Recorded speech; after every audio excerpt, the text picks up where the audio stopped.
Hello everybody, today I'm going to be showing you a little build for the keep. The previous one that I showed is not really going to be working anymore, so I'm doing this updated version. It was shown to me, or I should say recommended, when I talked to CheeseBurglr. I will have his video in the descriptions if you want to see his version of the build. Mine is practically a carbon copy of his, but I changed it a tiny bit. So at first you want to have two snare auras fused, obviously. Actually, fused might not be necessary. With three sludge launchers, each pointing in one direction, and if you correctly place these reflect fields like I have, you can just place three of them and be completely safe at the core. Then you place three poison traps. I actually forgot to place a fourth one actually, a bit further. I will do that later, because you sometimes forget while building. The second stack is going to be on this little ledge. You want to have the beaming blossoms and sludges both fused. Those two are, in my opinion, very important towers to fuse. If you want precise placement, how I placed it, I placed the sludge launchers at the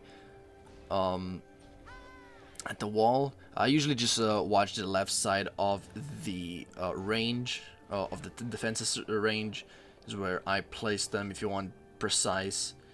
And here I obviously use rifted overclocks just to have it easier, see easier what it buffs and what it doesn't buff. Yeah, if you want the more precise areas where I point my defenses, just try to slow down the video. They don't have to be super precise placements as what I found, so I usually just do a general area. The reason I have all of this sped up is because it's just regular and snare or copter auras that I shown before, and I didn't think it was needed to be slowed down. Simple 4 poison traps, mainly for flying lane, as well as other weaker mobs. Yes, wyverns and copters can be stunned by poison traps. Now the last the last defense stack is going to be on this little boulder here. It is finicky because I didn't think it would work, but this is actually a pretty safe area to build your defenses. Each stack has obviously two beaming blossoms and three sludge launchers, because I don't use reflect beam. I don't use wisps. I don't use wisps the way CheeseBurglr does it. I find the two wisps being inferior to one extra sludge launcher. If you think that is not true, I will link CheeseBurglr's video with his setup. It is like a 7-minute video, so feel free to check that out as well, since he literally allowed me to be able to keep 4 players using this specific build. Or at least, though I have changed it to use 3 sludge launchers, that's how I personally carry 4-man lobbies. Then just quick upgrades, really nothing special whatsoever, just level 4 overclocks with level 3 or even level 2 if you want. Preferably level 3 blossoms and level 2 sludge launchers.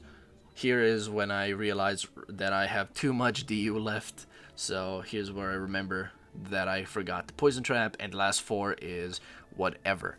I originally thought about using my squire to do this tanking squire, but then I decided, as you will see right after this, I didn't actually want to use the squire. I wanted to show you a cheese strategy on how to defeat the boss.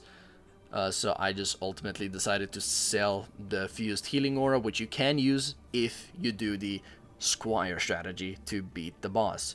And because I had 4 DU left, I just decided to throw down a random wisp and level it up because I have too high stats for solo, and I just had some fun leveling everything up.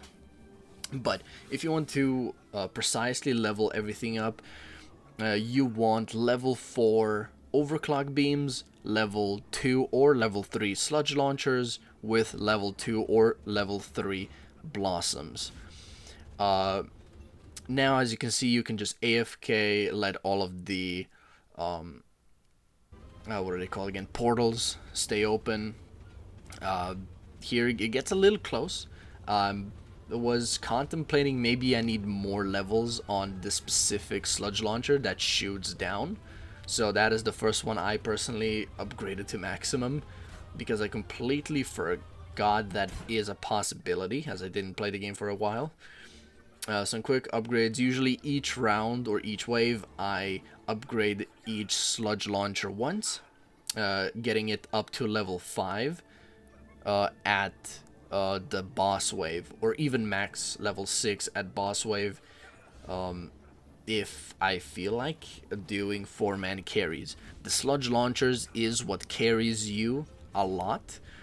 The sludge launchers will deal with practically any ogres, weaker mobs, anything, while blossoms will specifically be there to use against djinns, copter ogres, or not copter ogres, but copters themselves, and the flying dudes, wyverns, their brain. So yeah, as you can see here, I just went around, got my sludge launchers to level 5, one to level 6 accidentally because I had enough and too much mana.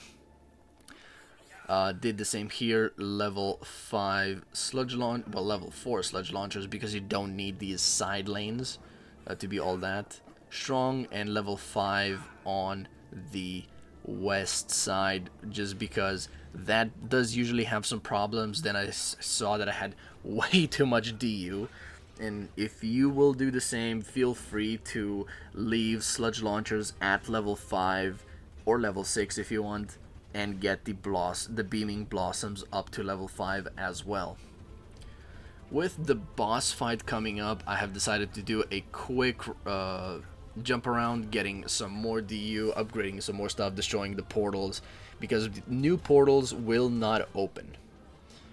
So the boss fight, quite easy. Try to attack him, get him down. On Massacre, you need to deal 500 million damage. If I remember correctly, it is actually less, 300 million. What? Okay. You know, you forget some things usually. And if you stand over here on this chair or further back, you can cheese the boss. He will not jump on you or pull you in. So it's a good strategy if you are not tanky enough to do the Squire strategy that Anthem and some more people came up with. And you can just basically shoot the boss. He won't do anything at you. Your only problem are assassins, which you can counter with simply going invisible. Here I was a little impatient. I wanted to dance with the devil, so I went in, popped the lure to deal 30% more damage because that was changed in one of the latest updates. The reason why I also went in to pop the lure, once when I was testing, the boss actually ran back when I didn't pop the lure. So I personally usually do at the second stealth activation of the 4th ability is when I run in and pop the lure, otherwise the boss will just run back. Quickly checked my loot and I realized I had nothing good because I have too high stats. I could be min-maxing, but I don't really need to. And here we will be seeing my stats. I accidentally started the map again, and my stats, as you can see, is going to be around the 10,000 areas. My blossoms weren't even 10,000, as you can see, 8.76855. Those are kind of high, but you want blossoms to have some range. My rogue, I saw that he was a little bugged. He actually had the stats already, but they just weren't saved for some reason, or at least in the allocate points side of things. Same for my fused and snare aura and electric aura builder. He had the range, but it didn't show for some reason. My wisps that I use that you don't need to use also have 10,000 power, and my sludges have 9,000 power. This is the stats that I personally use to carry 4-man players, as well as having like 9,000 range and 6,000 fortify for longer stun duration. And finally, my overclock beamer with 11,000 power.